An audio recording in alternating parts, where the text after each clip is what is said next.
So thank you so much for inviting me back here today to give you an update on London Village Network. For those of you in the room who weren't here last year, I'll give you a bit of an understanding as to why we started and why we keep on pushing forward with this.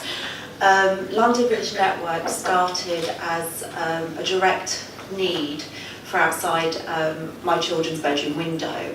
I live in council accommodation in Islington, and above me at the time was a family of 5 boys, and the boys living in overcrowded accommodation didn't have any extra space, so they used to hang outside my children's bedroom window every day with about 5 of their friends, all smoking weed and causing antisocial behaviour.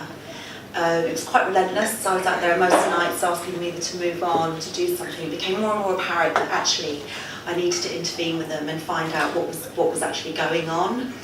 And despite what the papers portray of these young people, a lot of it is down to lack of inspiration and hope and networks. They just didn't feel that they had any links to life beyond the estate.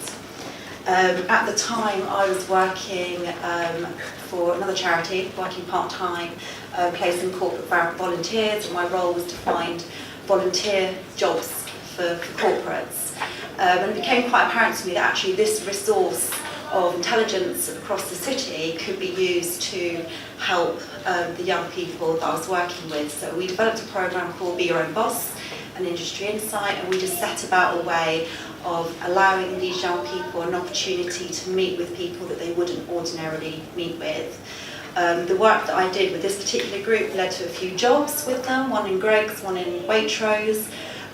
One boy in particular, he was able to say that he was the only one out of the group that was going on holiday that year. A youth worker that was seeing what I was doing asked me to go to his 2 other of his venues, his youth centres in Brent, Stonebridge, and also in Stockwell, and that's when I realised the scope of the problem. There's hundreds of young people across London that just don't feel part of anything, and so London Village Network was created to address this. A lot of the common themes that are occurring to the young people that we work with, particularly those that are caught up in the criminal justice system, have barriers such as ADHD, speech and language difficulties.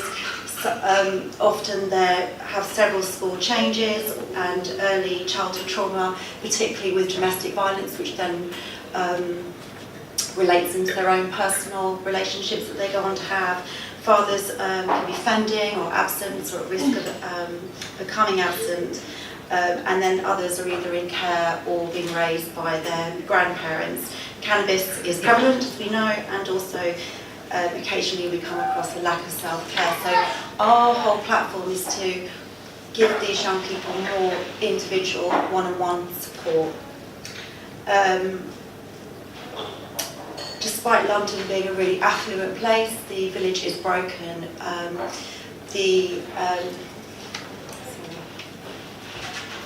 Society is becoming more fragmented, and gang culture is on the rise. Metropolitan Police have now identified 200 gangs across London.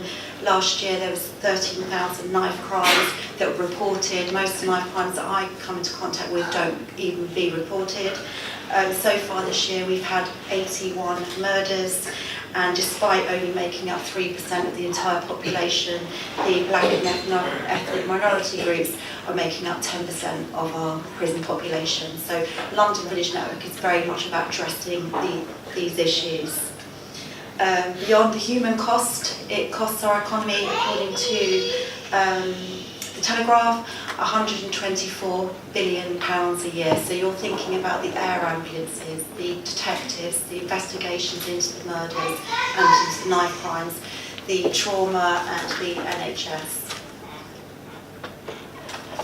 So the vision for LVN is to mobilise an underutilised resource of adult volunteers, knowing that most responsible, sensible adults are busy with their own lives, their own mortgages, their own children and general work. platform that we've created is that we just ask for just 1 hour from everybody, and it's our belief that collectively, if everyone gave an hour, that we can make significant differences to the lives of these young people, so that every young person on the estate has access to good information. So our vision is to create on every estate, it's quite big, 2 hours of time per week where a young person can get support, either if they've got an application to fill out or an aspiration. So going on to the funds that we received from you, we were in the position to run in 3 new youth centres across London, 1 in Hackney, 1 in Camden and 1 in Brent, making a real difference to the lives of these young people, again finding some of the work, apprenticeships, and just basically raising their hopes and actually them knowing that there is a community out there that actually cares for them.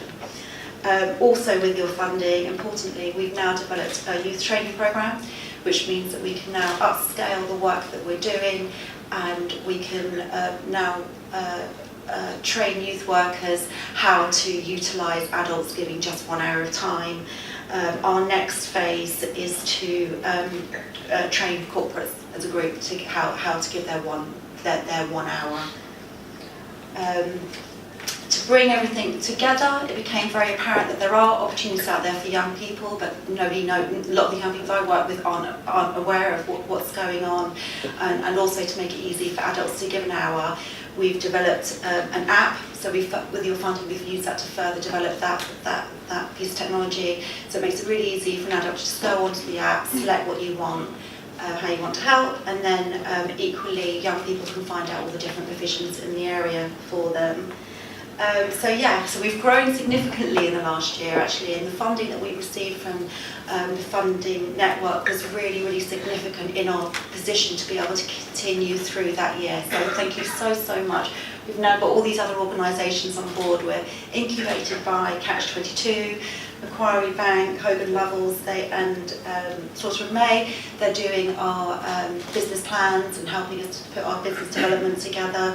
We've nominated for awards. We just won the City and Islington Partnership Award, and Business Science Centre give us now free office space, so we now got young people working with us to help grow the model. So thank you so much for the support that you gave us last year.